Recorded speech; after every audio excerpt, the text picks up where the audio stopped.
Have a roll call. Troy Carr. Here. Jamie Clapham. Here. Christine Stephenson. Here. Donna Moore. Here. Michael Berkland. Here. Walt Schwan. Here. Katie Urban. Here. Amelia Schaefbauer. Arabella Scott. And Maricel Barantas. All right, thank you. I ask everyone to stand for the Pledge of Allegiance. I pledge allegiance to the flag of the United States of America and to the republic for which it stands, one nation, under God, indivisible, with liberty and justice for all. All right, I apologize in advance for those of you that are here and those of you that are watching. I have my cap on, but being a bald-headed person, I don't know if anybody in here will have the appreciation that it's cold in here. So please, I apologize. At this time, we will have the approval of the proposed agenda. Again, board, we find ourselves in a unique situation where I am going to add an executive session 1-2-2.1.25.2-3 and -4 that will be added before sharing the success. There's a legal matter that we need to address before we can go into the rest of the board meeting. So the way the agenda will work, we will add it before sharing the success. I'll take a motion to go into executive session.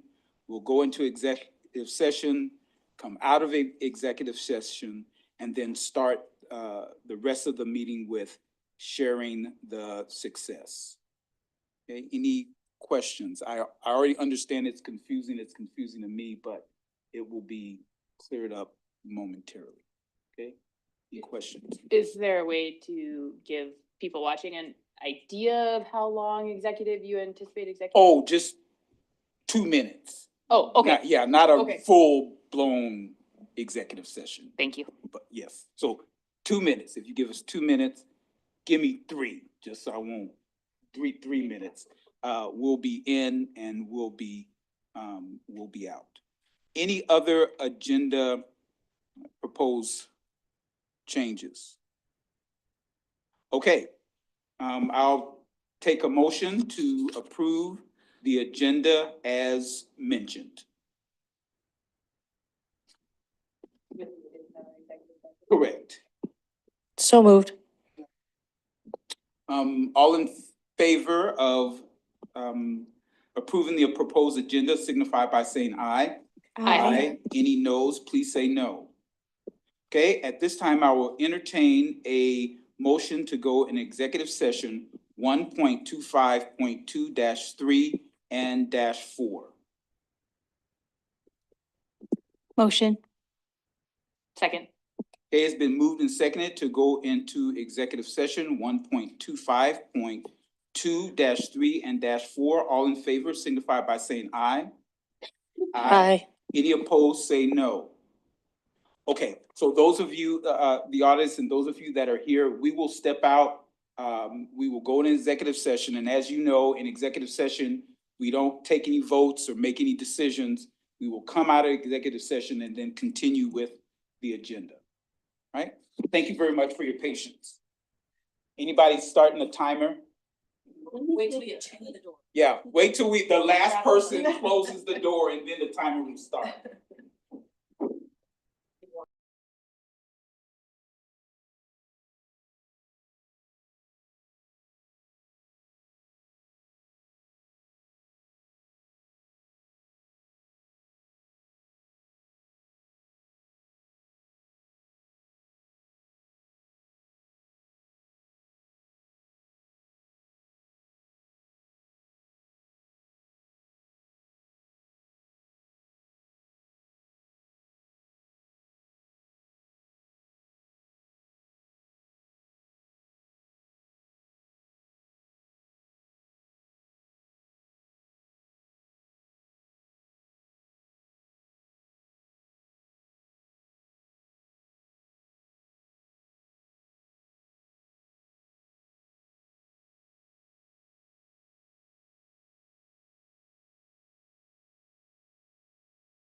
Under promise over deliver. You might have my phrase that might be my new life name. All right, thank you everyone for your patience in allowing us to adjust that agenda.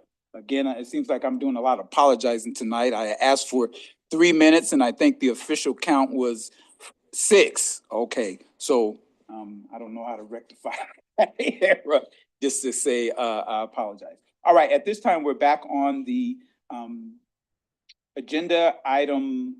Well, the items are kind of messed up, so we'll just go by name. The sharing that success. Okay, and who's, yes, sir.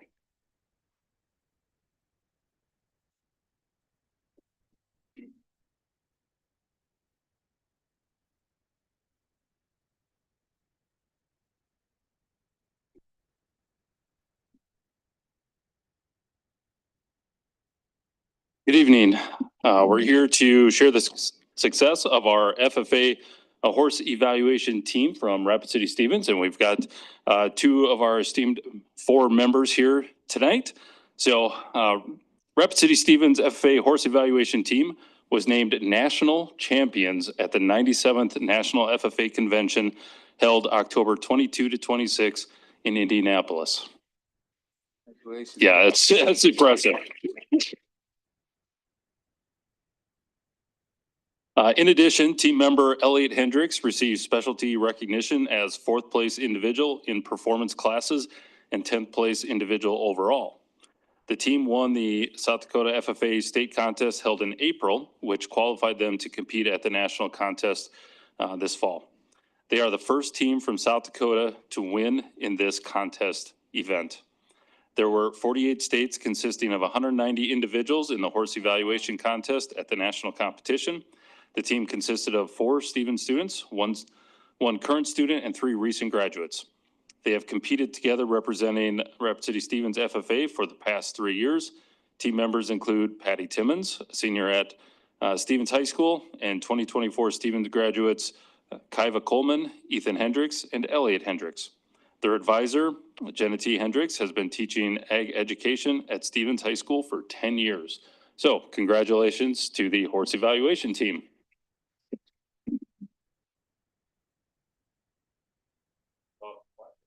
Part of that?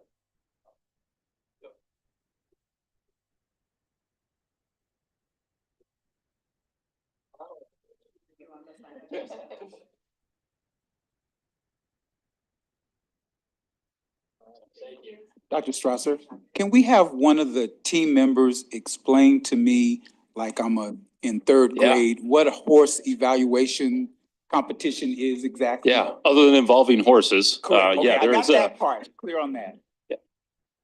Yeah, absolutely. Come on over. So in brief, horse evaluation is a contest where we evaluate several different classes of horses. Usually there's 4 in a class. It can be anything from halter horses, which is literally just looking at the physical conformation of them, basically who's the best looking horse.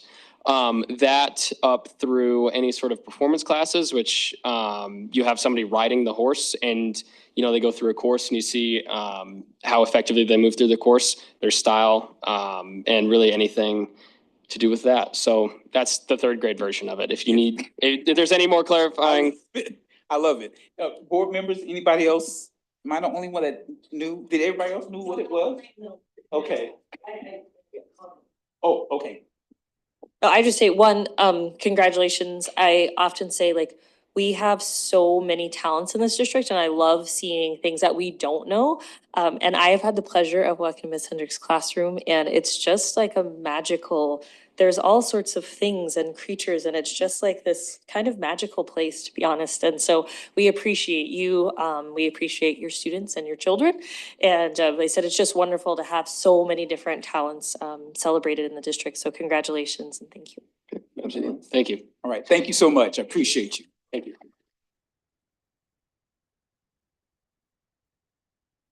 Okay, persons wishing to address the school board, we have 2 today, and that means you each have 5 minutes. First is Mrs. Thompson.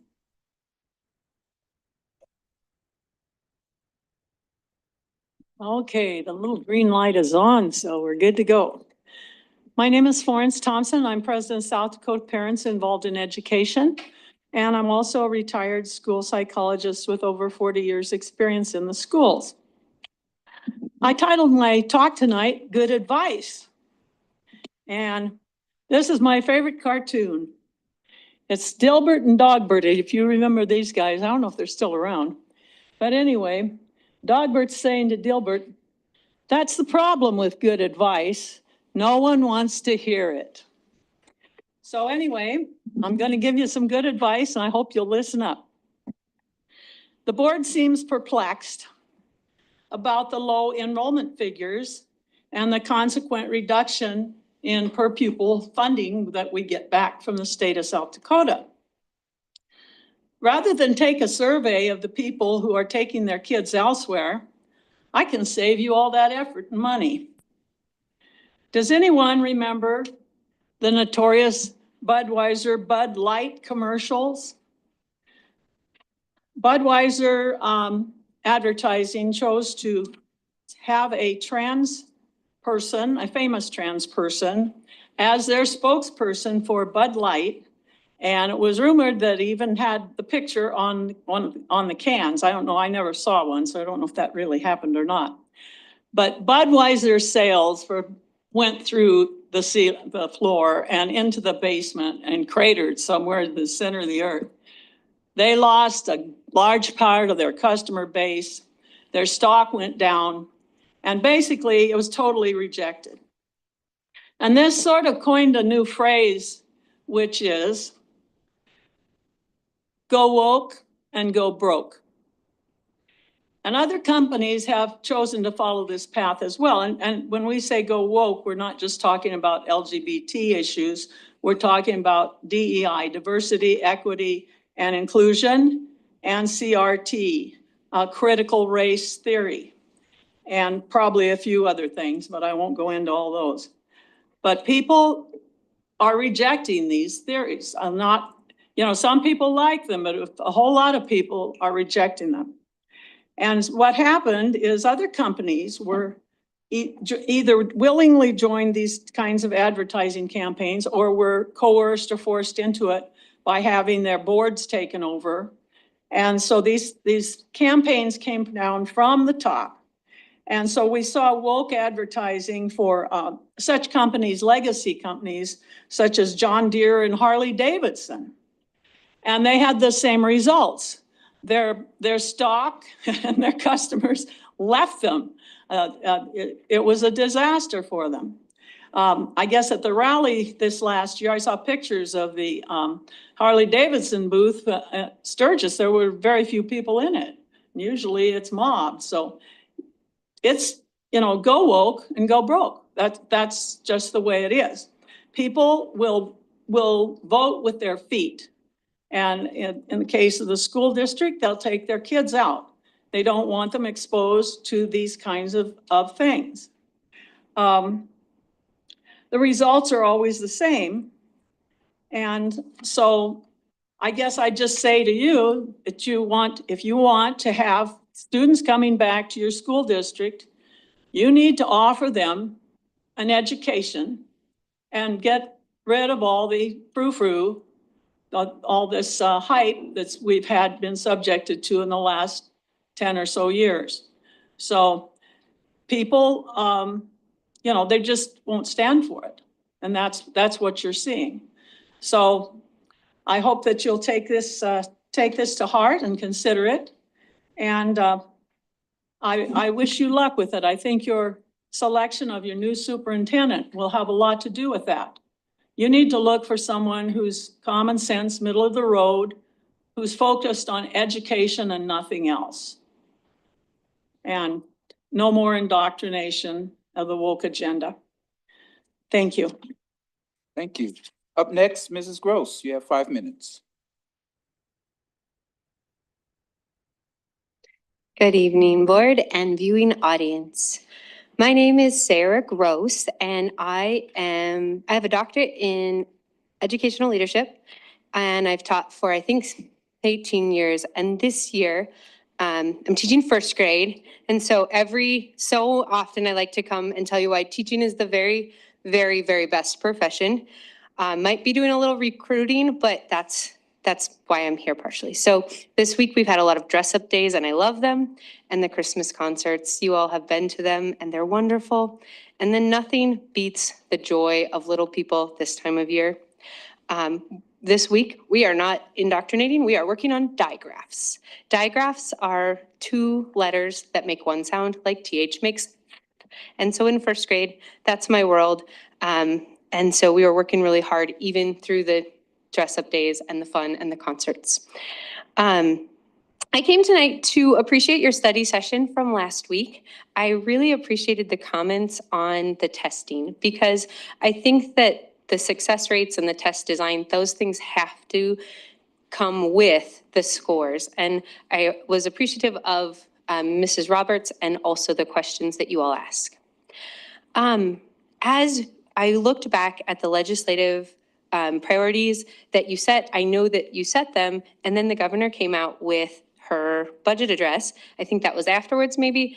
And $4 million for education savings account has me just as a public school lover, it has me really, really worried about what kids in rural districts will do. Rapid City has some options, but the majority of our state, of course, is rural. And so where will they get to put those dollars? I know they're for low-income students. However, it really, really worries me that that door is being cracked open.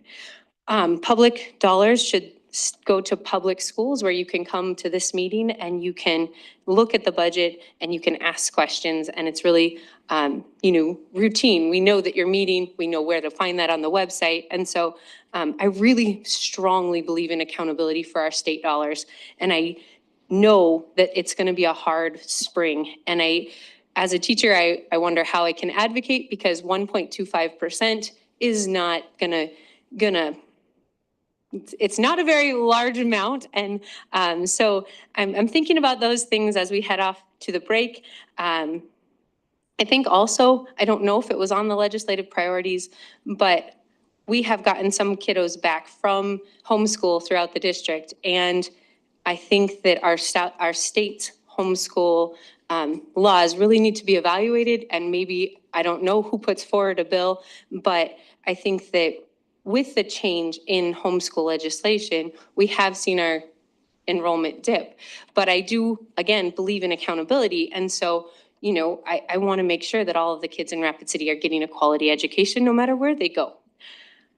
I think that's it for this evening, and I thank you for your time. And I like to be a gap for you, to breathe a little bit and know that teaching is the best, and this is one of the best districts. It's home, and we have to invest in what we love. So thank you all. Thank you very much. Board response to open forum. Ms. Stephenson. Thank you. I wanted to take a minute to respond to Ms. Thompson's comments about declining enrollment and about people choosing to pull their kids. This has been on my mind, pretty top of mind for a while, and especially the last couple of weeks. And I've been thinking about the kids in my neighborhood, and I'm astonished at how many kids are homeschooled or go to private school. And as I think about those kids, I don't think any of them went to Rapid City area schools and then decided to go to private school or to be homeschooled. I think there are some where families always knew they wanted to homeschool. I think there are some where families just really felt like the smaller classes are a match. I think there are some who do have, for whatever belief. I think you're right. I think there's a belief that that education has been politicized. But I want to be really, I think you're absolutely right that we need to ask ourselves why students are leaving, or in the case of the families I was reflecting on, never enrolling. But I think it's a mistake to think that it's just a pretty black and white issue. It's absolutely not. I work with kids. I talk to a lot of families that choose to homeschool, and it's complicated. COVID had a lot to do with it, with our declining enrollment. I can state that for a fact. And but on the other hand, I'd like to say I agree with you. We need to do more to tell our story.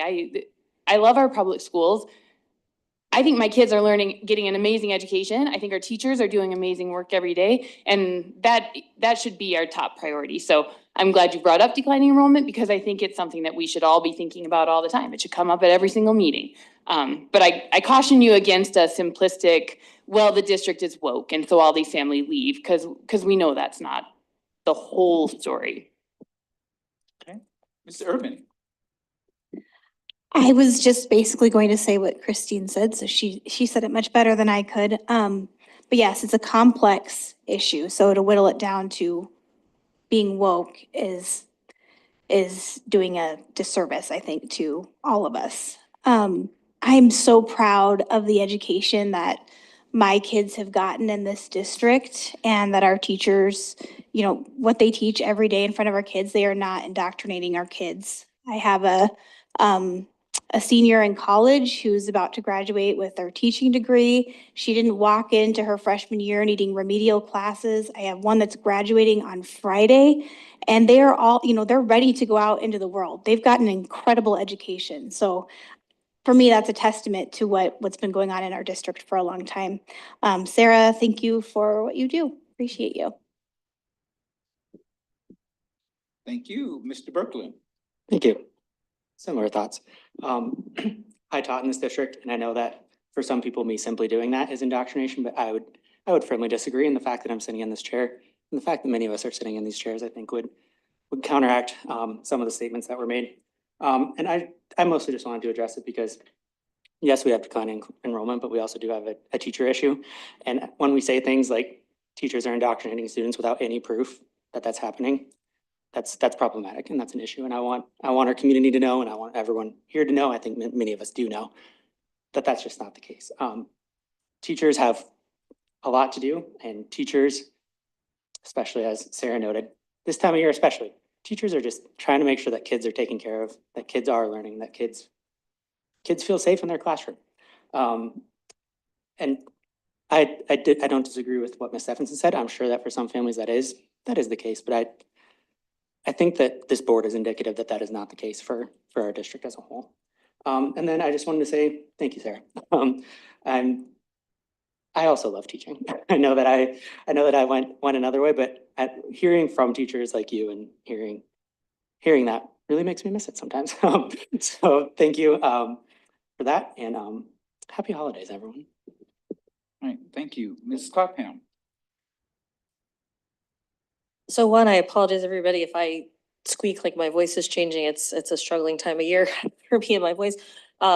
Very briefly, I just wanted to say I really continue to encourage, you know, we talk about things about narrative and agenda, and I just say, like, public school means public. Now, I am not saying that means just run up to the door of a public school and expect to be let in, but at the same time, our doors are open. So I have very close friends who children are in private schools, who are homeschooled, and you know, I celebrate their right to do that. But I also would say, in some of the presumptions and thoughts and negative things that any of our buildings, if you were to call and ask for a tour, ask to see what's actually happening in our buildings, and there are some just amazing, incredible things happening every day. Are they perfect and unflawed? Absolutely not. And you know, no one is, but I just think we just have to be careful of anything, of a person, of an institution, of an idea of making presumptions of something when we don't really have any fact or context to base it on. I think I agree with Ms. Stephenson and Ms. Urban, like it's important for us to navigate and get to root causes of our enrollment decline. I absolutely agree.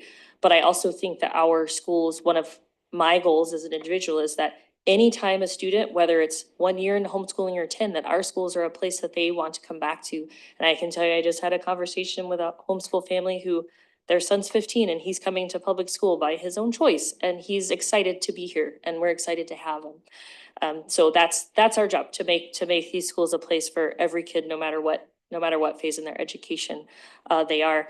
And to Ms. Gross, I really appreciate you bringing up those very valid points. I know a lot of people don't know the sacrifices you've made to be teaching first grade, and that it's, you know, a huge change. And that's what our teachers do every day. Our teachers go from high school math to first grade to the library to, because they know that's what kids need.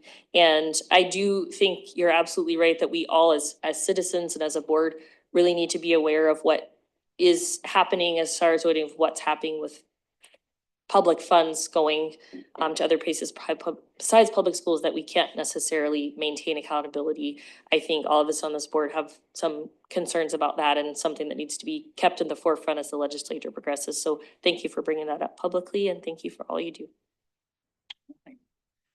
Mr. Berkland, is your hand stuck up or? Yep. Okay. All right, thank you, everyone. At this time, we'll have student representative reports. Up next is Miss Barrientos from Rapid City Alternative Academy.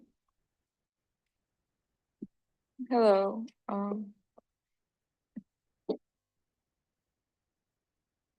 As it is hard to believe we are already at the end of another 9 weeks. Our second quarter is Friday the 20th, this Friday. I would like to highlight how nice it is to have the end of the term before Christmas break. Both students and teachers really appreciate this. At RCAA, we have joy of celebrating learners throughout the year as they meet the Rapid City area schools graduation requirements. This quarter, 11 learners are on track to meet graduation requirements by Friday. Congratulations to these learners, and we look forward to seeing you at the graduation ceremony in the spring. At the end of each quarter, Rapid City Alternative Academy holds an all-school assembly. On Friday, we will hold an assembly scheduled to follow for all learners and staff to gather in the historic theater. During the assembly, we celebrate learners who have exhibited the school-wide expectations of being prompt, prepared, polite, having a positive mental attitude, participating, and producing. Also, we celebrated those graduating from the Discovery course into core academics. We will also welcome the Rushmore Rotary Club to announce our first semester students of distinction. Another quick reminder that the district-wide Feeding South Dakota School Food Pantry will be open this week, as it is the third Thursday of this month, after school from 3:30 p.m. to 5 p.m. More information is posted on the district school media about that. In closing, I'll remind you of our school-wide expectations at our Rapid City Alternative Academy. Be respectful, be present, be courageous, and I would also like to enjoy you all a happy winter break and find some rest and joy. All right, thank you very much. Board members, any questions? for Ms. Barrientos? When is that assembly? The Friday, the 20th. And what time? It's a school assembly, so it's a short day, and we all get out at 1, so. Oh, right before the end. Yeah. Okay, thanks. All right, anybody else? All right, thank you very much. Good report. This time, Mrs. Schaefbauer from Central. All right, good evening, everyone. I hope you're all doing well. I agree with Mr. Carr. It's very cold in here and outside. Thank you, So- thank you. I hope everyone's staying warm. I do have hair, so. Anyway, Central has had a busy couple of weeks. When it comes to academics, students are finishing up assignments in their classes and cramming for final exams. They start tomorrow and go through Friday, so good luck to everyone going through those. Luckily, I'm exempt from my finals because I have A's in my classes. Personal opinion, really like that policy. But even for those who do have to take finals, at least winter break is coming soon. We also have 16 midterm grads, so huge congrats to them. I don't have the exact date of their graduation, unfortunately. But anyway, going on, and speaking of winter break, since today was the last day for many Central students like me before break, the jazz band put on a performance in the cafeteria of well-known Christmas songs. This was for our A lunch and B lunch. It was very fun for everyone to listen, and I got out of English class, so I had fun. That's a joke, by the way. I actually like my English class, so don't come for me. But anyway, at the end of the day, our K-POW Club, which promotes positivity in our school, passed out mints for students leaving the building, just to be fun and positive. For activities, things are also going very well. Central's debate team did, a couple weeks ago, they had a tournament in Cheyenne, Wyoming. So very far away. It was steeper competition than usual as it was a qualifier for a national tournament, but Central did great anyway. Congrats to Aubrey White-Eyes, Kelly Bird, Rain Reed, Max Altman, Cannon Thomas, Marissa Bonsness, Amelia Schaefbauer, Anna Boyle, Zoe Gilbert, Kaylin Hansen, and Jasmine Standiford for being finalists and semifinalists at the competition. We didn't have anyone make it to the actual nationals tournament this time, but there is another national qualifier in February, which we will hopefully qualify people then. The team is also excited after break where they can compete in a tournament hosted by Stevens. So head-to-head tournament. Also, congratulations to football players Ben Papke and Waylon Benbow for being named Best of the West football players. Also, congrats to Braden Jackson, Jonah Blake, Easton Graff, and Lane Bixby for receiving honorable mentions. A huge congratulations to our coach, our new football coach, actually, he just started last year, Coach Brandon Cole Pitts, for being named as one of the coaches for the 2025 All-Star Game. In my 4 years at Central, the football team has had an unfortunate reputation for being not so great. However, this year and last year, they have turned this reputation around, and many students in the school are noticing how hard they've worked and improved. So great job to them. In future news, there will be concerts at Central throughout the week. We had one tonight for freshman band and orchestra, along with a concert band. So everyone here unfortunately can't attend that. But good news, there's a concert at 7 o'clock this Thursday for band, orchestra, and choir. And we'd love to see everyone interested to be there. There's also a basketball doubleheader game this Friday with the first game starting at 6, rooting for us to win against Huron. And it's been a great semester overall. Can't wait for the next one, my last semester. And once a cobbler, always a cobbler. All right. Any questions? Thank you for that validation, actually. I appreciate that. All right, board members, any questions for Ms. Shapiro? Okay, thank you very much. Great report. At this time, Ms. Scott from Stevens High School. Good evening, everyone. The Raiders are once again preparing for a holiday break with many events and festivities. So to start off my report this evening, Stevens High School will be holding their semester finals before Christmas break this year. Many students are in favor of the switch, as we have had our semester finals mid-January in the past years. This way, students are able to ace their finals and go enjoy Christmas with their family.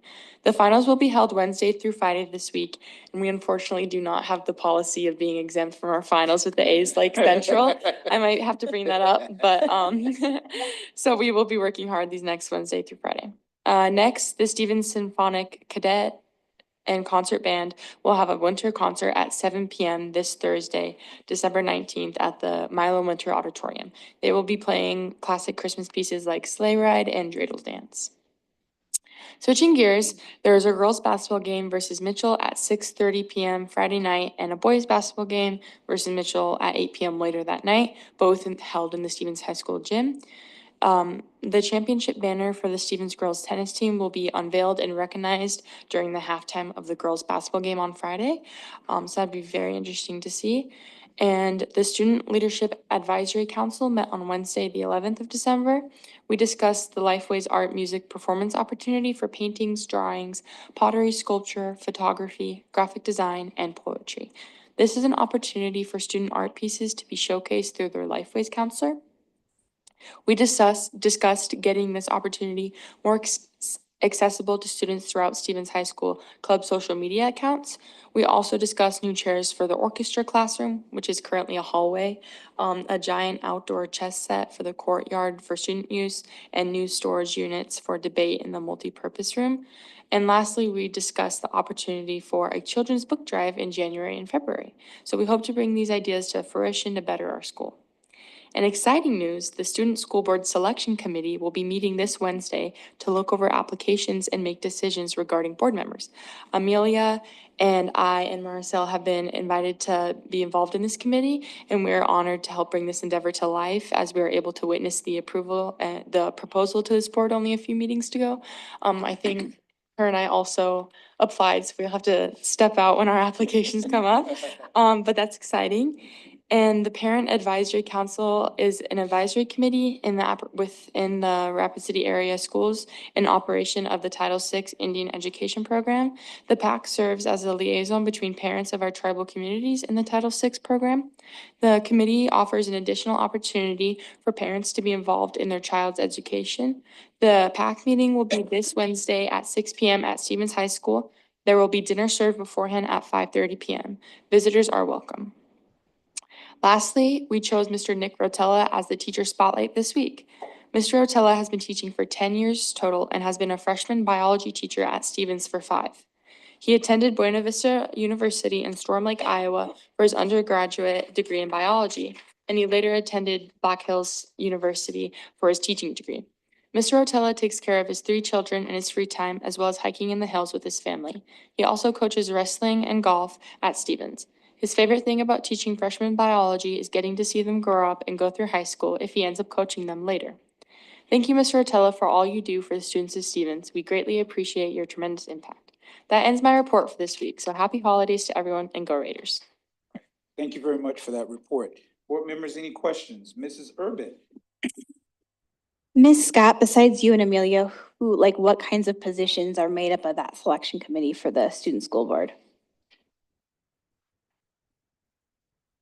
I have an email that I could pull up about the people who, do you have it on hand? Yeah. It's there's- okay. How big is the committee? Just.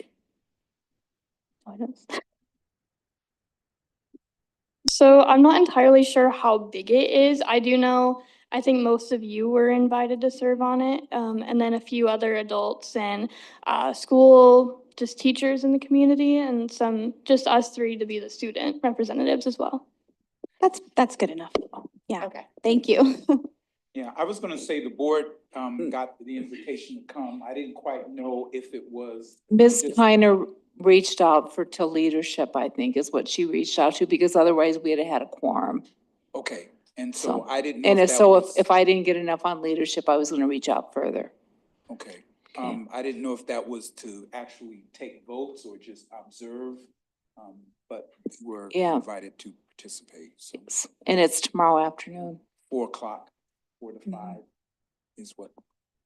Okay, so I plan on being there. I don't know, it was a little short notice, but Yeah, and if Christine and Jamie can't be, then if Katie, you're interested, I can give her your name too. yes, ma'am. I just want to say good luck on finals Yeah. for those of you who have to take them, and congratulations on not having to take finals. Yeah. Yeah. Yeah, exactly. Sit there until the end. Okay, all right, thank you very much. 3 very good reports, so I appreciate that. At this time, we'll have the acting superintendent report. Good evening, board. A few items to share with you tonight. One of the things that we're always looking at doing is how do we improve our programming and our work with students, knowing what our various needs are. So our student pillar team, which is myself, Director Roberts, Director Strong, Director Comer, we've been having a lot of conversations about how do we fill gaps in areas in our programming that can really support kids. So I wanted you to be aware that we're having those conversations and trying to find ways. So last year we made some programming changes to RCAA, and we feel those are very positive. And of course, anytime you start a new program, there's inherent challenges, especially in the middle of the year. And we're walking through those and very excited for where that's going. But we know that's not the end, and we always need to look at what kind of quality programming can we put in for our students. In this case, a lot of our conversations have been around student behavior. So looking at one of the key themes in the student pillar. So we're trying to coordinate our behavior skill training that we've done with staff, specifically within the last year, and really look at how can programming come together to support students, again, most likely in an alternative way, and built around behavior. So I think that also fits with our recent approval of contracts with Children's Home Society. So really trying to find avenues to support kids. I'm very excited to see our staff come out for our movie time over the weekend, and glad they had a chance to take in our Staff Appreciation Day there. You've had an opportunity to visit schools and see some of the concerts, and just appreciate you taking time to get out and do that. That's a lot of fun, seeing our kids perform in various ways. So I want to keep encouraging that. As our students have said, the end of the semester it's new for us to do that here this week. And I think you can hear the positivity. I've heard a lot of positive comments as well. And that is a practice that we're hoping to continue, which which means we will have those on our future calendars, which leads me to another point of I'll have some recommendations for a few minor changes for the 25-26 calendar, hopefully at the next board meeting. So I want to keep that at the top of your mind. Want to give a shout out to my esteemed colleague to my left here. He doesn't know it, but he was on, that I'm going to say it, but he was on Studer's Accelerate Your Performance podcast recently. And if you haven't had a chance to take a look at that, I highly encourage it. The title was Alignment and Accountability in Operations, and it's very fascinating. I learned a lot, and just want to make sure everybody knows they have an opportunity to listen to him talk about how he views operations and the work he's doing. So really cool piece in the podcast world. So last thing I want to share with you is around our openings. We're always concerned about our staff and how many openings that we have and trying to fill those. So a real brief update for you. Comparatively speaking, year over year, a week ago, we are down in our overall openings in every category, meaning elementary teacher, middle school teacher, high school teacher, special education openings, and paraprofessional openings. So focusing on those specific openings, we are lower than where we were a year ago. So for example, our paraprofessional openings, we had 38 openings a year ago at this time, and we have 24 openings right now.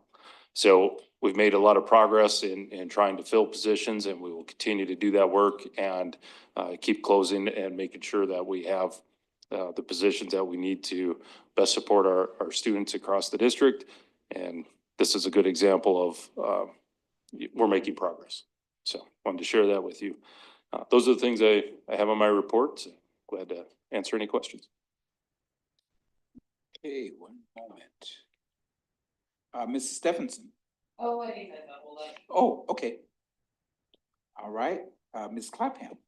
Not really a question, just a statement.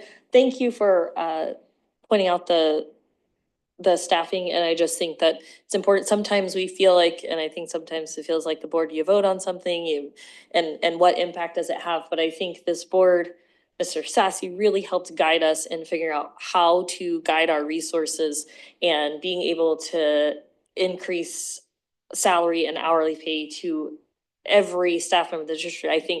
I think is telling. We invested in where we had needs, and I think we see those impacts now. And so I appreciate the administration working with us on that and just reminding us all that sometimes when it feels like it doesn't feel like you're having an effect. I think clearly that that focus and that investment has made a difference and directly makes a difference to our kids. Right. Anybody else? And I just want to thank, I don't know who the whole team was that put together the Staff Appreciation Day at the movie, but it was such a wonderful response that we had the issue of maybe not having enough seats, but Bobby and whoever worked with her just did a bumper job in making sure that everybody that wanted to go was able to go. And so it's exciting that the staff is being appreciated. So I think the next one is bowling, I think.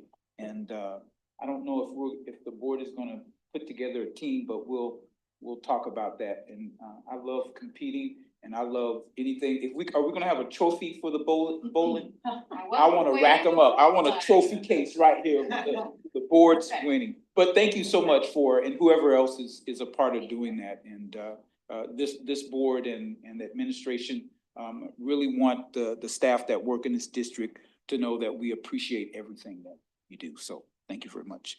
Anybody else for Dr. Strasser? Okay, at this time, Mr. Sassy. Thank you, President Carr.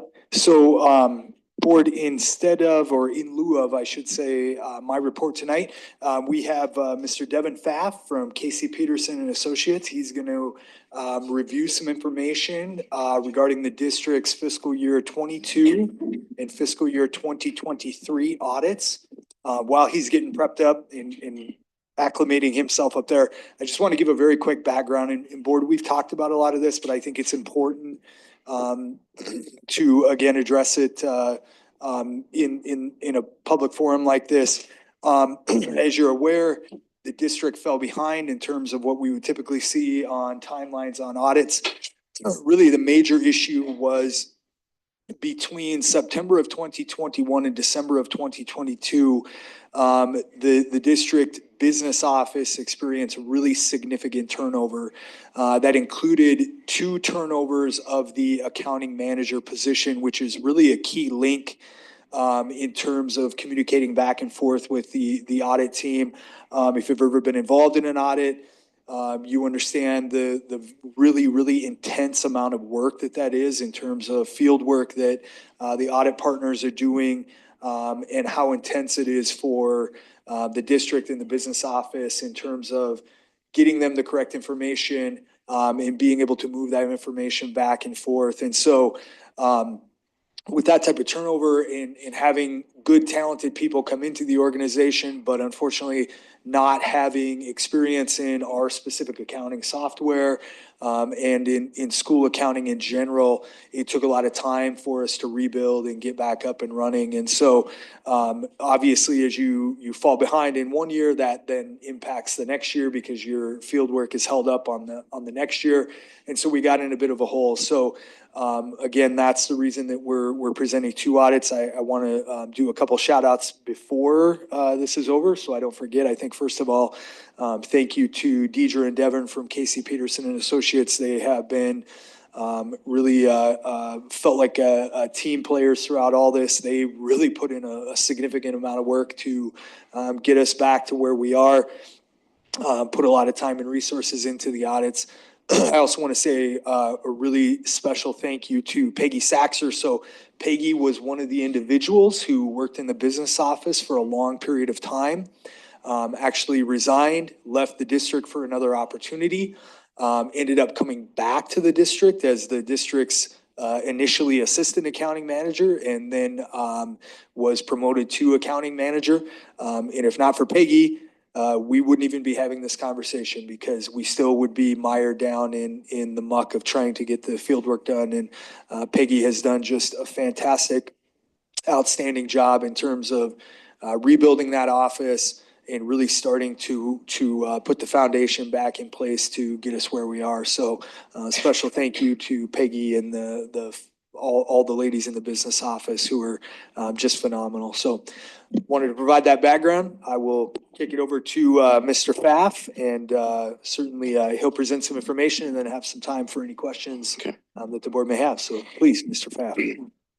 Good evening. As Coy said, my name is Devin Pfaff. I'm an income partner with Casey Peterson. We had just shortly a week ago or so wrapped up the 23 audit. We wrapped up the 2022 audit earlier this year, May maybe. As he was saying, we had a few issues that we kind of ran into with staffing issues and things like that. Overall, everything went as pretty good. We can just kind of jump ahead, Coy, to the next slide already. I'll just kind of get into it. The 2022 financial statement audit, we issued unmodified opinions. Those are the opinions that you want. Management was very cooperative. As Coy was saying, staff turnover really kind of delayed a few things. We had to propose 25 audit adjustments in multiple areas. We did report 2 material weaknesses related to internal controls over the reconciliation of accounts and drafting of the financial statements. And then we reported non-compliance due to late filing of the Federal Audit Clearinghouse. So with that, you have 9 months from your year end to file, they call it a data collection form with the Federal Audit Clearinghouse. With the delays and stuff, we did not meet that for 22 or 23. We are hoping to be on track for 24. We are already starting the 24 audit now to get that done and get it submitted timely. For the 23 financial statement audit, we did issue unmodified opinions. We had 24 audit adjustments that time. And then there were 2 material weaknesses there. Same as the prior year, financial statement prep and material weaknesses, adjustments for reconciliation of accounts. And then noncompliance for late filing of the audit clearinghouse. The 2022 single audit, this would be your compliance audit that you're required to have for the federal government. We audited 3 federal programs and then audited 15.5 million in federal aid. The programs that we audited were the Title IV, your special education cluster, and then your ESSER funds that you received. All major programs for 22 received unmodified opinions, which are the opinions you want. And then there were no findings. So a really good job there when you consider the amount of money, the federal money that the district gets in. 23 single audit results. We audited 3 programs again for 31.9 million. The majority of that was ESSER funds. We in the programs that we audited there were Title I and Title II. All major programs did receive an unmodified opinion, but there was one material weakness that we issued over internal control. And that was kind of over some payroll stuff where documentation wasn't matching kind of as they needed to. So that's been communicated, and I believe they're already working on getting that corrected. This slide, we're going to look at interperiod equity. What this is really doing is looking at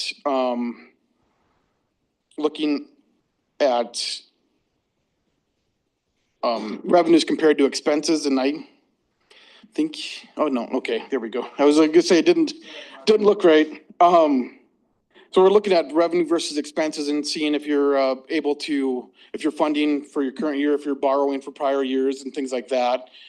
For 22, the district had revenues of 161 million, and then the total expenses was 152 million. In that 152 million, there was 9.8 million in expenses that were associated with the WDT separation. So that increased your expenses a little bit. In 23, it jumps quite a bit, but that's a little deceiving. The biggest, so you have $180 million in revenues and 139 million in total expenses. Biggest reason for that jump is you're getting ESSER money to do your South Middle School project, your building project in 23. That's technically not hitting expenses. It's going into your fixed assets. So it kind of skews that number a little bit. So in a sense, you're using current funds to fund future needs. Next slide is business type activities. So this is looking at mainly your food service and your preschool.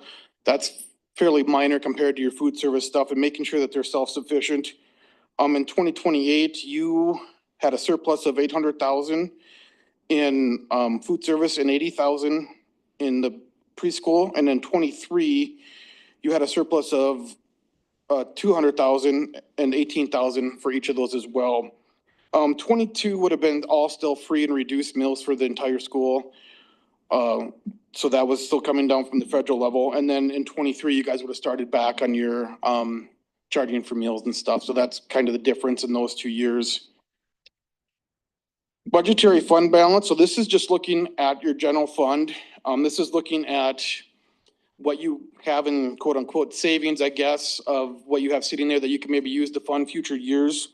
So in 22, you had $14.5 million in the general fund that was unassigned, that was unrestricted, that you could kind of use as you saw, which was 15% of revenues. And then in 23, you had 17 million in the general fund, and that was 17% of revenues. This just shows the revenue disbursements. And as I was reviewing this, I did see a few errors in it that does say 23 in the words, but it is 22. This is just kind of showing where your revenue is coming from. Unfortunately for the district, you don't have a whole lot of control over the revenue that comes in. Most of it's coming from taxes or state sources or things like that. We say your charges for services is the one area that you really have control over, and that's 1% of the revenue that you guys receive in 22. 23, it jumps a little bit to 2%. So it did increase a little bit, but again, the majority of it is taxes, grants, and state sources. Your what's what I'm looking for? State aid on that. The next slide shows your expenditure allocations, and as you would expect, your wages take up the majority of it. In 23, there was a big jump in capital expenditures. And that's again mainly due to the Southwest Middle School project. That's all showing up as capital expenditures in there. And then your debt service went up a little bit as well compared to the prior years, and there was some refunding of some old debt, and then took some new debt out as well for this South Middle School. The other area I'd point out there, the average monthly FTE. We get monthly numbers from payroll for number of monthly FTE, and then we just do an average of that. So that's where those numbers came from. And as you can see, those go down every year, which correlates with the wages decreasing as well every year. The next one is cash balances by fund. So overall cash is up in 23 compared to 22 and 21, I believe. General fund, you had a little over 13.5 million. Special ed, you had 10 million, and capital outlay fund, you have 41.5 million. Days cash on hand, the way we determine that is we take your expenses for the year, divide that by 365, and then divide that into cash. So that would tell you how many at the end of the year, how many days you would be able to sustain without getting any extra cash in. It is improving over the year, compared to 21. Most everything is up. Capital outlay fund went down from 22, mainly because your expenses went up with the capital or with the South Middle School project. And then kind of seems to be the topic of discussion tonight a little bit, your enrollment trends. I just threw this on there just to kind of show how the trend is going for the enrollment. These are not the numbers that I think are used for your state aid enrollment, but they do come from South Dakota Department of Education. I don't know what the difference is. Coy was asking me about it the other day, and I'm like, this is where I got it from. So I'm not sure where they were getting their numbers from, but they're very similar. They're not exact, but they're similar to what is used for the state aid formula. And that's kind of all I had. I don't know if there's any questions. I went through that pretty fast. Any comments or? Board members, any? Oh, Mrs. Clapham. And this may be more of a coy question. It just confused me a little bit, and like true confessions, not math person, not math person. So let's make that clear. But just so when it talks about like our preschool and our nutrition, and they are basically self-sufficient. And then when it talks about the surplus, I just, as I was reading it, like as we have this, huge fundraiser for the lunch balance and this, like, I wanted to clarify and understand, like, oh, nutrition has this big surplus. What exactly does that mean, and how does that work? So essentially what you're looking at here, Mrs. Clapham, is the preschool and the student nutrition fund are what we would call a self-service fund, where they're supposed to operate like a business. All their activity is supposed to generate the revenue to cover their expenses. So as you can see, for example, like Devin pointed out, in 2022, the district was still receiving all free meals based on the waiver for the COVID timeframe. And so cash was up a little bit because the reimbursement for those is higher than either the meals we charge or what we typically were seeing for reimbursement.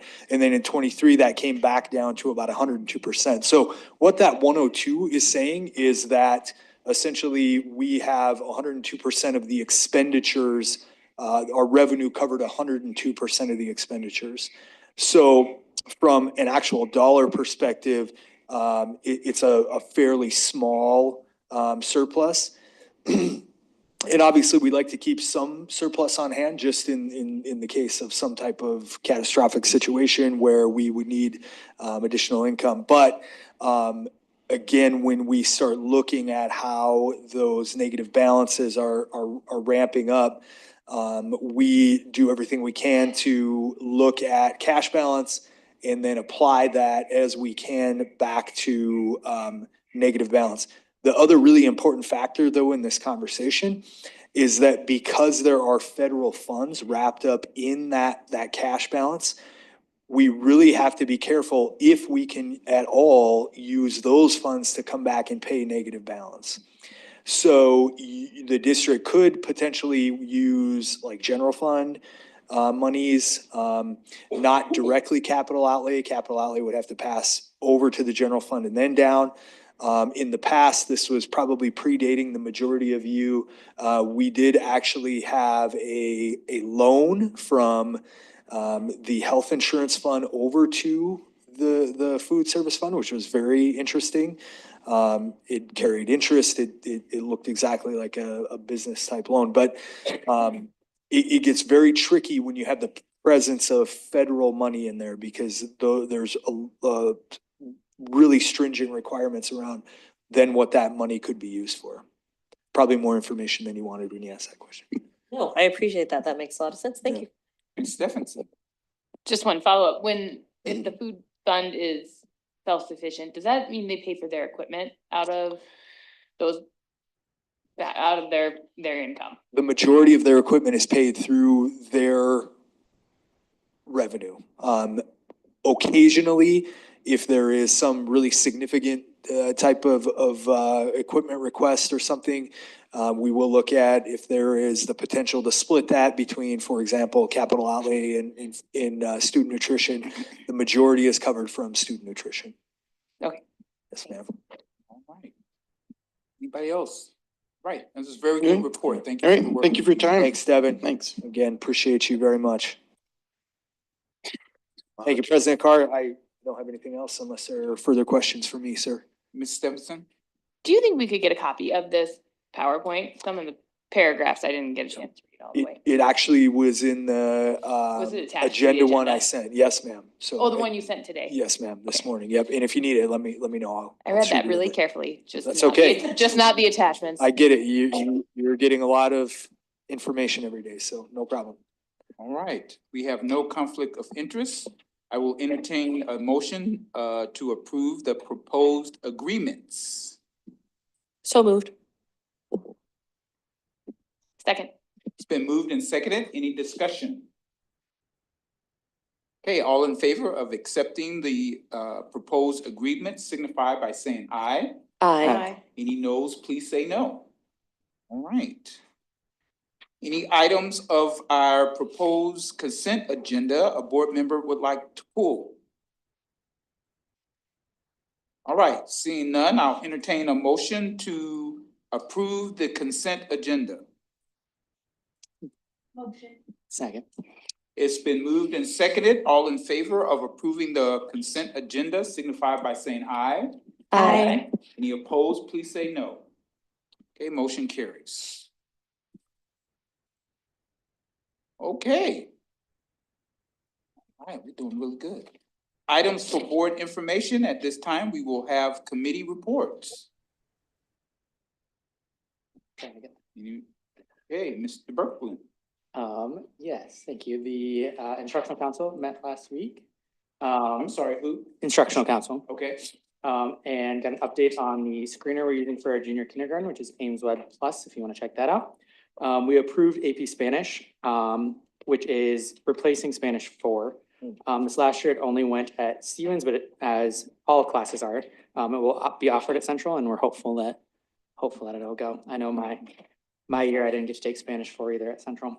But they're really excited about that because it enables some new resources. And then I know we've had some conversation about the seal of biliteracy, and this feeds well into that as well.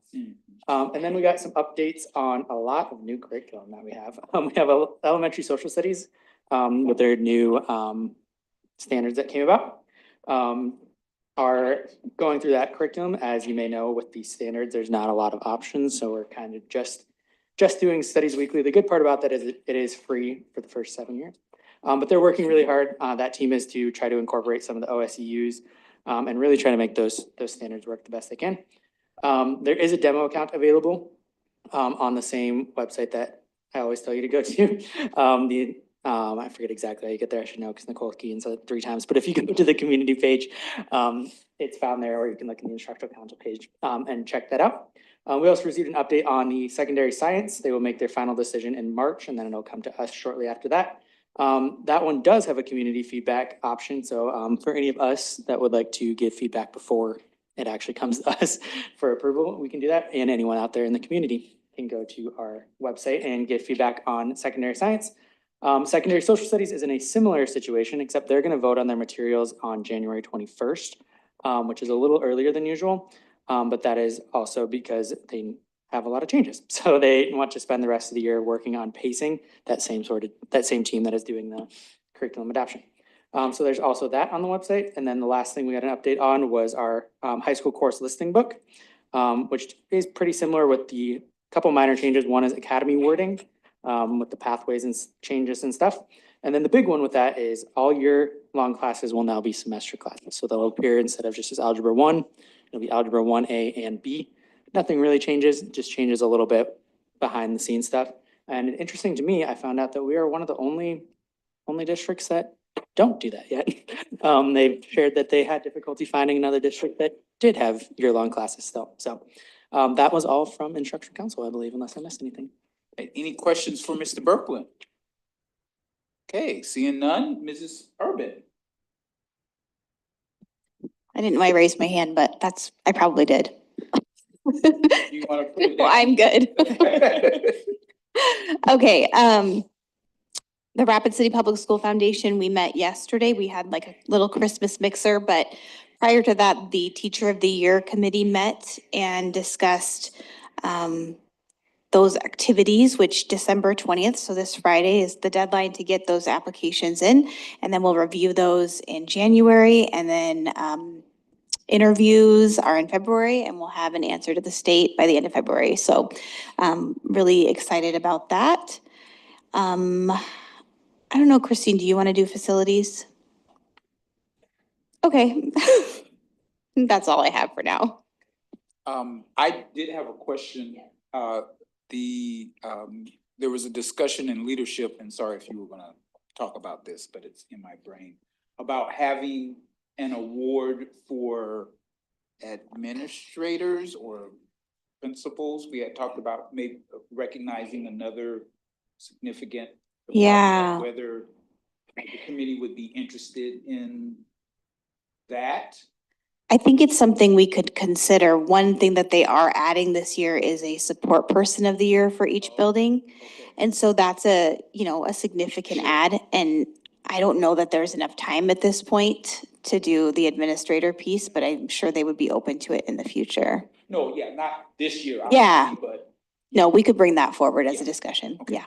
all right. Anybody else for Mrs. Urban? All right, Mrs. Stephenson.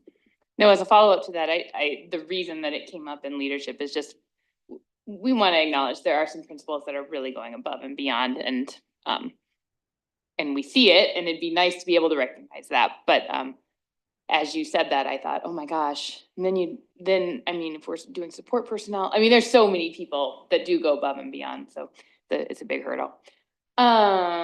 Okay, everybody, the facilities committee met on November 20th, or I'm sorry, oh my gosh, I have two stacked here. They met on November 20th, but I'm not talking about that. Oh, geez. Oh, well, okay, what I will tell you, I pulled up the wrong one, but I don't. I'll tell you about Community Relations Committee first. How about that? Or community outreach. The only thing I wanted to add, we haven't met since we last reported. However, I have 2 days, Stevens High School, Wednesday, January 8th, and there are multiple periods. There would be 4 periods to meet with the government class. They would want, and we would want 3 of us per period. Maybe those you could sign up for 2. Hopefully there's a way to get at least 3 of us per government class. And we are gonna work at our next meeting to kind of come up with an outline of what we think those listening sessions, interactions with students should look like, kind of an overview of what the board does, and then our priorities, and then asking students for feedback on what actions they would take if they were in charge. The other opportunity we have is 2 days later on Friday, January 10th, from 8:15 to 9:45 at Rapid City Alternative Academy is a government class that said she would plan on that, and I confirmed that we would do that. Again, only 3 of us can go to that one. So I don't know, Shirley, I might be sending you those dates, and just, I don't know if there's an online sign up, a way to sign up online, but I have it all ready to be sent to you. We're still waiting on Rapid City Central, but that is gonna happen. That's in the works. We just don't have it firmly committed, I believe, because a teacher is on maternity leave, so we can be patient for that. Okay, the facilities committee met. We started off with a report or with a Co-op Architecture, who is working on our master plan, gave us an update on the work they're doing. You all probably noticed the survey is out. We wanted to communicate, and Bobby, I think you did a nice job communicating that our staff, we really would like staff to take this survey as staff members. And then we encourage them to take it again as parents. There are slightly different questions and always a different perspective when you think about it through two different lenses. So we're hoping to get a good participation in that so we can get some data that really drives our decisions. The big thing that we discussed with Co-op and amongst the committee, and I know that many of you have had conversations since the committee meeting, we are talking about whether or not, or if the county asks for a bond in this coming year, how that impacts what we need to do in the coming year for our bond. I feel really strongly that it's important that we give voters, that we give them the information they need, that there are a lot of government needs in this town and school district has some big needs. And so we have to kind of plan that. I think one of the things that came out from that was we haven't actually had any conversations with the county as district to county. And so hopefully going to try to set up a conversation so we know, so everybody knows what's going on. That was a big focus of that conversation. And that we will keep you posted on that as everything moves forward. There are so many wheels in motion. It all seems like it's moving very fast. And I think Donna and Katie and I have committed and will continue to commit to communicating with you all as things change and happen. Other things on the facilities agenda were, since I pulled up the 20th of November, which isn't right, we got an update on South. It's almost all done. The track is done. There's going to be some plantings. There was a change order. A change order, is that what it was called? So a pretty substantial change order to the track that we weren't anticipating. It still helps us, we still fall into the normal range of change orders, but that is going to be coming up on one of our agendas. And we were told that Jade told us that he was surprised by the change order, but also felt really confident that it couldn't be avoided, that it was an accurate dirt fee, something about moving dirt around. So we couldn't avoid it. We have a track. It's going to look great. It's going to be great for our district and community, and it's going to cost us more than we anticipated. And then that means that South is like pretty much done. I'm going to postpone the rest of this facilities committee update until I can find where I stuffed that agenda. And also because I didn't actually get to stay for the last two agenda items. So I think that is all for my committee report right now. Okay, any questions for Mrs. Stephenson? I did try to take the survey, but none of the questions applied to me. Because the first one is like, what department are you from? I wasn't a student, I wasn't a parent, it didn't say board member. Administrator. I didn't know if I was an administrator. Honestly, when I saw it, I was like, I would fill it out as an administrator Yeah. and then as a parent, but. Well, and then when it said what all schools you represent, well, I represent all of them, so it was just put all of them. Okay, I can go back and fill it out, or leave it blank. Okay, all right, I will do that. But yeah, I did try to do that, so that was great. All right, any other questions for Ms. Stephenson? Not for her, but I do have another update to my update. Oh, okay. So Mr. Berkeley. Yeah, I did forget one thing. The materials are online, they're under community, and then it says social studies update, but there is also a in real life night where you can come see the actual books themselves on February 18th at 4 to 5:15 in the basement of this building. Can we get an invite to that? 'Cause I don't. It's here, it's in the basement, RCECB 020. Okay, February 18th, 4 to 5:15. all right, thank you for that. Yeah. All right, Mrs. Urban, your hand is up. Yes. All right. I can finish the facilities report. I found my pen. So talked about the Canyon Lake demo update. That is very, very close. They don't think we're gonna see a lot before the end of the year like they maybe had expected, but you're gonna see a lot of movement starting at the beginning of the year, so don't be surprised if we kind of hear from people about that. But yes, that is coming. The district tennis courts, so we have tennis courts at Stevens, and what's the other location? Parkview.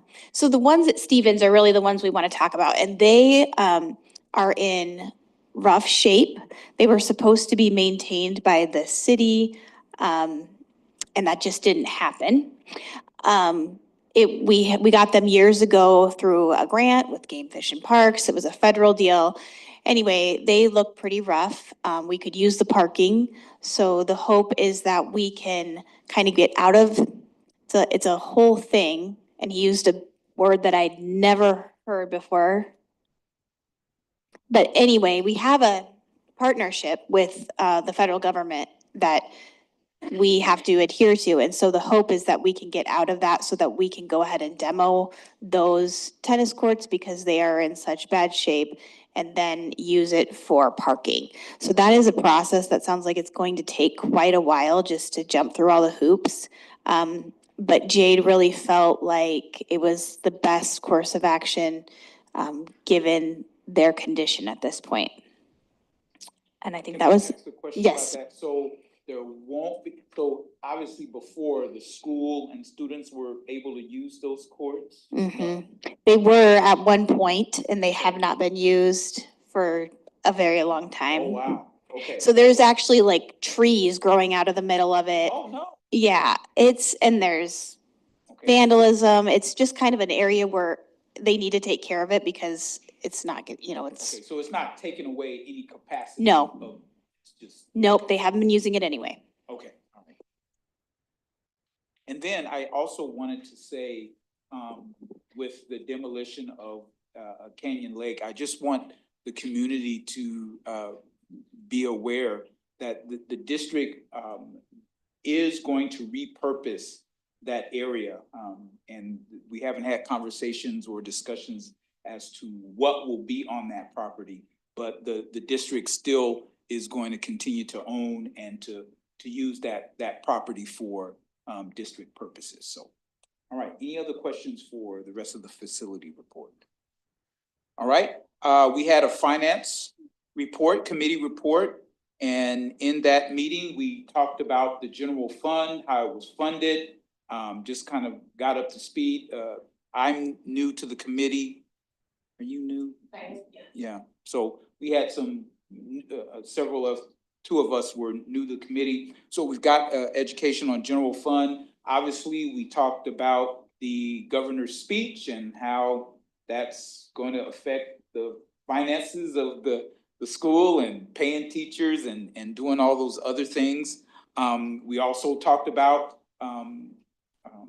the decreased enrollment and how that obviously affects our finances. And Mrs. Stephenson, I don't know if we're ready to come out publicly with it, but we talked about having a goal and having a target of increasing our enrollment. So once we kind of get that massaged, and hopefully we'll be presenting that as a board goal to increase our membership, because according to Mr. Sassy, it is probably the biggest statistic that affects our finances and more specifically affects our state aid. Did I say that right?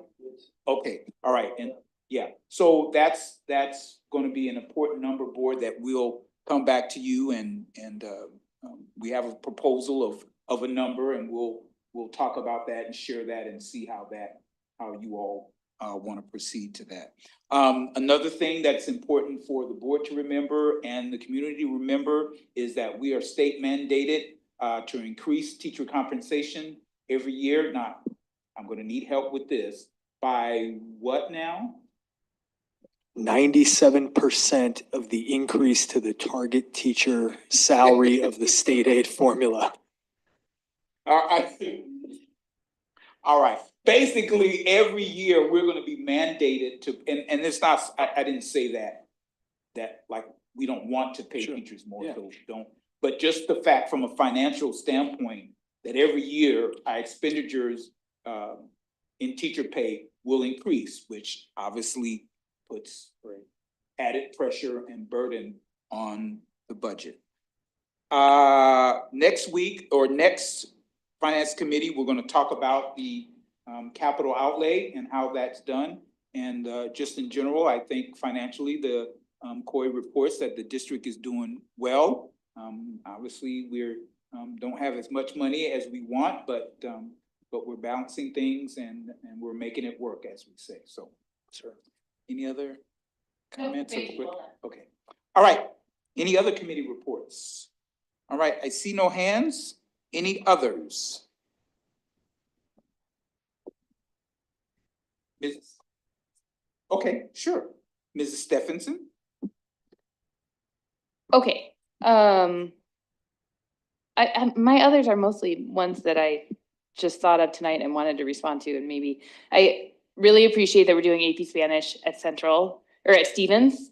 And I really hope, just as a message for the district, you already know this, but I hope that it gets I know that it'll be offered at Central, and I hope that it's offered despite if there are not huge enrollment numbers. I feel like these things grow themselves over a few years, but if we keep canceling it, then students see, well, I don't wanna, it's easy to drop Spanish because I know I don't have an AP option in Spanish. So I feel like there's value, if we can find a way to do it, in offering some of these AP courses when they're not fully enrolled, because I think they'll grow themselves. I wanted to ask, with the new curriculum, just because this is something I hear from people, that they really appreciate the opportunity to look at these, and so was hoping that we could find a way to communicate to parents in multiple settings that they're available online, resources are available online, and there is this one day to see it. I hope we can make that, or kind of shout that from the rooftops, so that people feel really comfortable with with this fairly large purchase that we're making. Really, I think that's it. I did send out the sign up days for the high school student listening sessions. Thank you. Okay. To that point, Bobby, can you work with, what's the committee? Instructional council? Yeah, I've already actually worked with Nicole Keegan to get it out To get it out. parents and those that are affected. But we can do a little bit broader and reach a little farther. So yep, I'll work with Nicole Keegan. Okay, perfect. Thank you. Any other questions? I just wanted to mention that myself and several board members attended the L&I Red Carpet Celebration. That was my first one. And so it was awesome. So on behalf of the district, we welcome the L&I and the tournaments. And it's not just basketball. I know I'm gonna get in trouble, but I'm out there now. So it's basketball, handball, hand games. What else? Knowledge bowl, language bowl, academics. Yeah, skateboarding. So please, district, please go out and participate and watch and just support that L&I event. So, sure. Hey, I forgot the other. The student school board committee, selection committee, I had made plans for tomorrow. We only got the news today that they were meeting, and I had made plans. I think it's super important that a few of us are there. So President Carr, if you plan to be there, if anybody wants to go in my seat, I can cancel my plans, but I would, I'd happily let somebody else go if they're available. And why is it more of us can't go? I mean, I understand, can't we just put out a quorum notice, or is it too late? I can, but I don't know how much room she has either. You need to reach out to Kristen. She asked that you contact her rather than going through Limited me. space, okay. Yeah, Okay. Yes. and I can do a quorum notice. I just need to know. Bishop Carr, I need everybody to contact me too about negotiations. I need to know if you can sit on the spot that you were assigned. And secondly, just a reminder that board photo is next meeting before the start of the meeting on January 7th. Okay, so, Shirley obviously has sent out an email about negotiations. I think in my conversation with her, if you were on, you're on the ones you were on last year, and obviously Mrs. Urban and Mrs. Moore have been placed. So if you all cannot be or don't want to be or whatever it is, please let Shirley know, or anybody. Sooner than later. Yeah. Sooner than later, okay? And board pictures are next week for next board meeting for Mrs. Urban and Mrs. Moore. Just, we don't even talk about dress, but just business casual dress or however you wanna dress is fine. Okay, all right. Yeah. I love it. All right, Mrs. Clapham. Thank you. I don't usually actually write, but I needed to organize these thoughts. So I have a few others. One, I want to thank Meadowbrook, Valley View, and Pinedale for welcoming me for their school visits. I always learn a ton, and I'm always reminded, I pop into school and forget how many kids I know there. So that's always fun because I get lots of hugs and oh, what are you doing here? So that was really pleasant. And it really just helps me see how things are working on a day-to-day basis to get context for things. And I also wanted to say thank you to administration to be supportive of that. And I think it's very much a top down and bottom up, all of us working together and being collaborative and not feeling like it's anything threatening, but that we all want to learn and work together. So I'm really appreciative of just that environment and attitude towards us being in the buildings. And we said a lot about holiday programs. I just want to say a huge thank you. I had the chance to sit with a music teacher, and when she broke down and said, I learned and choreographed 35 songs in 6 weeks and then organize all the children. And I thought, oh my gosh, that is a Herculean effort to do and the time that they do it. And so just a really huge, and all the moving parts to do, to getting the risers up, to busing the kids to RCAA if they have to getting hundreds of parents in and out of our buildings. The holiday programs are a big deal and a big undertaking. And I know how much families love them and parents love them. So just thank you to everybody. It's a custodial staff, people who do sound equipment, the things, all of those things to make it happen. I absolutely adore watching my kids perform. And so just thank you to everybody who made those happen. Thank you to my fellow board members just for being so present and active in our schools and our communities. I just want to truly say publicly, I wholeheartedly believe that all 7 of us are here for the best for kids. I have absolutely no doubts or reservations about that. And I am truly grateful to be part of a board that's working so hard and is so invested in doing what's best for kids and for this community. I'm really appreciative of that. My last other was it's interesting. I will preface it by saying that I planned this other before public forum today. So I want to be clear that this isn't a response to that. But I'll just say what I have written here with that. So diversity, defined as the practice or quality of including or involving people from a range of different social and ethnic backgrounds and different genders, sexual orientations, etc. Representation, the description or portrayal of someone or something in a particular way or as being of a certain nature. Inclusion, a sense of belonging and agency, feeling respected, valued, and seen for who we are as individuals. These are not bad words. They are not words that belong to a political party. They are concepts that help us to learn, accept, celebrate, support, and understand the people that we walk alongside in this life. This past weekend, I was walking through a store and a child, likely the age of 3 or 4, giggled happily at a Caucasian depiction of Santa. And the same child then saw an African-American depiction of Santa and said, ew, that brown Santa is horrible. Of course, that statement made my heart sink, and I was extremely grateful that my children did not hear those words. Words that would imply that they are somehow less than. On the complete contrary, today, myself and 4 other board members stood on the red carpet and cheered and welcomed hundreds of students and athletes to the Lakota Nation Invitational.